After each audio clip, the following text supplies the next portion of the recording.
The Biden family was set to benefit from a deal to transfer American natural gas to Chinese energy company CEFC, through a prospective 2017 deal by Hunter and Jim Biden, according to newly uncovered documents, as the Biden administration now massively scales back United States energy production. Documents never previously reported on, from the infamous laptop from hell belonging to Hunter, show the Biden scion was working on a deal in 2017 to transfer liquid natural gas from Louisiana to CEFC, the same Chinese firm with which Hunter also discussed a business venture that would have 10% held by H for the big guy, but the deal never materialized. That wouldn't stop the Chinese players in the deal, however, from going on to push Hunter to help his father mount a bid for president years after. In an email from October 23, 2017, an intermediary by the name of Jia Bao, between Hunter Biden and his Chinese business associates, sent an email thanking Hunter and Joe Biden's brother, Jim, for arranging a meeting with Greg Michaels, the president of a natural gas liquefaction facility in Louisiana called Monkey Island LNG, and detailing plans for what will be discussed. We have a 10:30 meeting tomorrow at 3 CC with Greg Michaels, the president of Monkey Island LNG terminal project in Louisiana. Thank you for Jim and Hunter for bringing the owner to talk to us directly, she writes in an email received by Hunter, Jim, and Gong Wendong, a Chinese investor involved in multiple deals linked to the Bidens. Leveraging the family name to secure high-profile meetings for foreign clients was not just a good deal for Hunter and Jim Biden. It has been previously reported by the New York Post that Hunter was responsible for family expenses, with Hunter once telling his daughter that he has to pay for everything for this entire family. The Post reported in July, "I hope you all can do what I did and pay for everything for this entire family for 30 years," Hunter wrote in a 2019 text message to his daughter, Naomi, that was found on his abandoned laptop. "It's really hard. But don't worry, unlike Pop, Joe, I won't make you give me half your salary." In another email on October 29, 2017, Bao writes to discuss plans for the business venture, saying Hunter is the best person to help his friend CEFC chairman Yi Jianming, because he has access to decision makers required to approve the transfer of essential natural resources to foreign entities. Through you and Uncle Jim's connection, with Monkey Island Magnolia Project ABC as a starting talking point, we can check out a lot of all other interesting Louisiana Taxes Gulf of Mexico U.S. projects. Bao's email begins.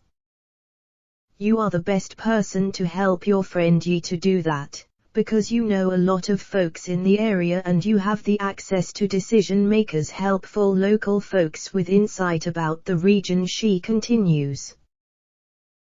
The junior Biden's friend Yi Jianming was connected to the Chinese People's Liberation Army before he was mysteriously detained in China in 2018, and CEFC is now defunct, according to various reports. A 3rd December 2017 email from Bao, subject line reading, "Updates from your good trooper," contains an attachment with extensive research on the energy industry in Louisiana. The industry overview allegedly put together by Bao compiles details on the U.S. liquid natural gas industry, from how local climate affects output, to how natural gas is distributed throughout the United States and from where, to pipeline networks and existing infrastructure, to local tax policy and incentives, costs of shipping, and supply chain details. At the bottom of the report, Bao notes, "Without passing FERC review, will not receive non-FTA approval. Without non-FTA approval, won't be able to sell LNG to China." FERC refers to the Federal Energy Regulatory Commission, and non-FTA refers to non-free trade agreement countries, of which China is one. According to a report on Biden family FARA compliance compiled by Senator Chuck Grassley in November 2020, the Bidens were used by Xi Jinping as mechanisms to build influence in securing U.S. business, but the CEFC natural gas deal fell through in 2018. As part of Hunter Biden's efforts to assist Xi, he reportedly began working on a deal for Xi that involved a $40 million investment in a natural gas project on Monkey Island in Louisiana that reportedly fell through in 2018, Grassley's report says.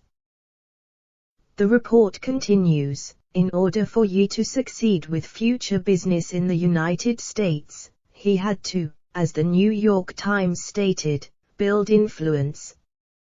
Based on the recently released records, that is exactly what Hunter Biden and James Biden were supposed to do for CEFC. Accordingly, it appears that Hunter and James Biden, based on their family name and political influence, were agents of CEFC, as both had planned roles with CEFC's investment vehicles and engaged in efforts to seal financial deals for Xi and CEFC, which would ultimately benefit the Communist Chinese government. Hunter's communication with Jia Qibao did not end at the Monkey Island deal, as she wrote to him in March 2019, urging him to help Uncle Joe run for president. You should not be distracted by random media articles. You need to help Uncle Joe run for president. Your father really should run for 2020 for this country, she wrote on March 14, 1 month before Biden announced his candidacy for president on April 25 of that year. The email also contains a list of reasons why Bao thinks Joe Biden would make a better leader than ignorant and arrogant then President Trump. In a section titled Uncle Joe 2020, Bao, the intermediary between Hunter and his corrupt business partners and CCP assets in China, includes a litany of character traits and policy issues she believes Joe Biden is strong on, including wisdom, sensibility, leadership and opposition to a southern border wall. When domestic oil supplies began to decline, the Biden administration appealed to foreign oil suppliers such as OPEC to open their valves to keep up with demand. Just last week, on a call with Chinese President Xi Jinping, Biden asked China to release their oil reserves to stabilize rising oil prices.